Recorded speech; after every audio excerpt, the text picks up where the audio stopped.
Okay, so share ko sa inyo to guys, no. So ngayong araw guys, meron tayo dito ang phone device guys, no. So itong phone device nito guys ay iPhone 6 Plus. So yung issue guys ng phone device na ito guys ay nabagsak guys, no. So pagkabagsak niya guys ay namatay daw ito guys yung phone device nito guys. So kung makita niyo guys, no, ay basag guys yung dito guys sa taas niya.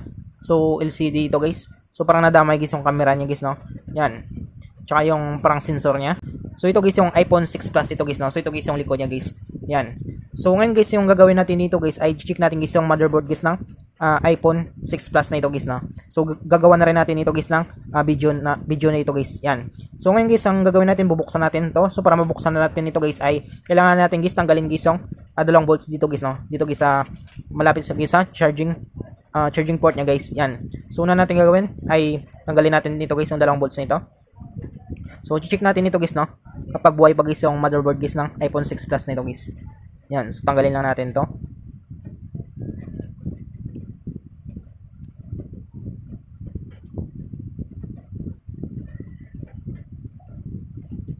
So parang loose thread guys yung ano niya. So wag sana ma-loose thread dito guys, no. Yan.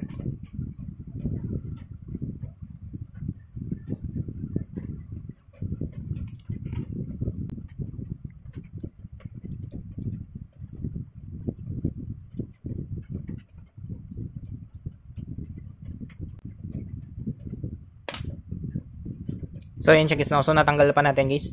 So sunod natin dito guys ay tatanggalin natin guys yung LCD nito guys, no. So para mabuksan natin ito, para matanggal natin guys yung LCD nito guys ay ito yung gagawin natin dito guys, no. So tatanggalin natin ito guys yung LCD nito. So papakita ko pa naman pala sa inyo guys, no. So wala na itong power guys, no. So hindi rin na siya nag-charge. So try natin i-charge ito. Yan. So wala siyang response guys, no. So iPhone 6 Plus guys. So wala siyang response. So wala talaga siyang display guys, no. So possible guys na may tama itong guys yung LCD nito guys, no. So sana guys ay buhay pa guys yung motherboard guys ng iPhone 6 Plus nito guys. So para mabuksan natin ito guys, pwede kayong gumamit guys ng pang opening tools nyo, or pwede kayong gumamit guys ng kuko nyo guys, no. So sa akin guys ay gagamitin ko lang dito guys yung kuko ko guys. So prepare ko guys ay gamitin guys yung kuko ko guys, no. So papakita ko sa inyo guys kung paano natin buksan ito guys, no, gamit guys yung kuko natin. So simulan natin.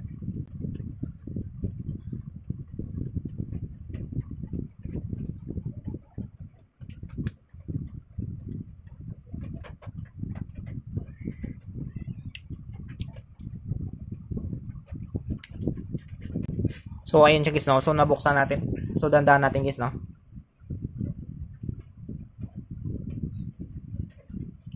Yan.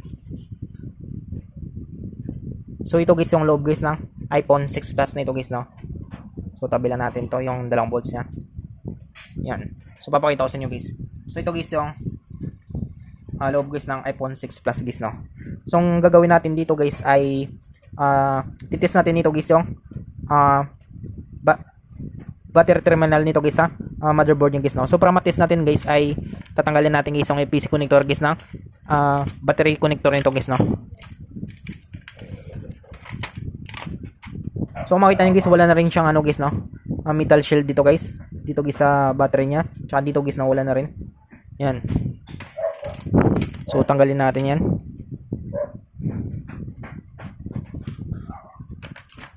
So wait lang guys, no. So kukunin ko lang guys yung pagtanggal natin guys.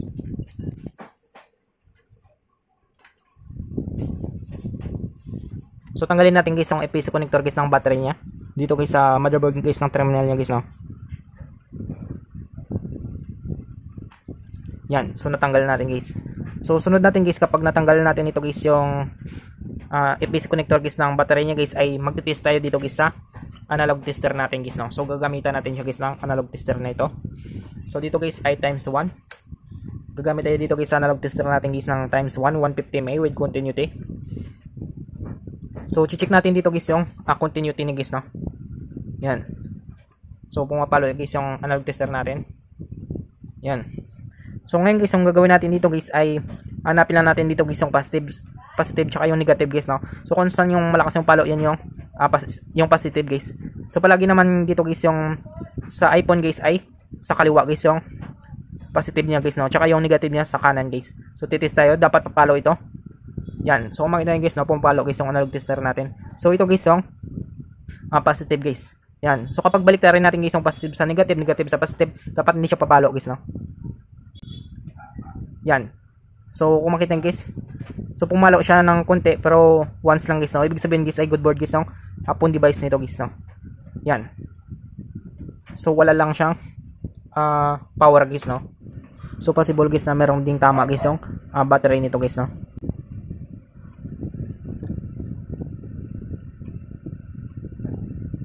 Yan. 0.3. So possible na may tama guys yung battery nito guys. So dito natin malaman guys, no, kapag magtuloy-tuloy guys yung battery shock nito guys. Yan. So dapat hindi siya mag-zero ito guys, no? Kapag mag-zero ito guys, ibig sabihin may tama guys yung battery niya.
So ayun siya guys, no. So nag 0-0 siya guys. Ibig sabihin guys ay merong tama guys yung battery nito guys, no. Kaya hindi niya kayang i-power on guys yung LCD guys or yung board guys, no. Hindi niya kayang supplyan guys.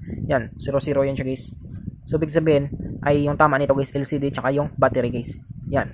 So ganoon lang kadali guys, no, kung paano natin guys ma-check guys yung motherboard guys ng iPhone phone device natin guys. So dito guys sa motherboard nyo guys ay wala naman siyang shorted guys, no. So maliban na lang dito guys sa LCD niya tsaka sa battery niya guys. Yan.